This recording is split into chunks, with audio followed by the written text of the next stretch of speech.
welcome to today's video where we're going to look at a Lexar Professional 1667 times UHS-II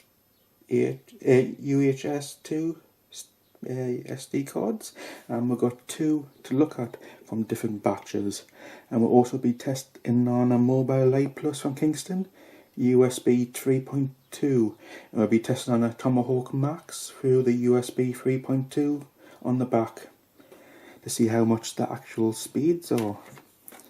So yeah, these are the 360 versions, and last time I tested them, I have a video in the corner there.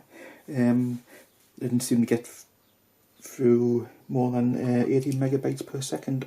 I was testing on this USB stick, which is USB 3, but I believe it's only for UHS-I at max. So that's a 330. So without further ado, let's go straight to the results I get from these cards.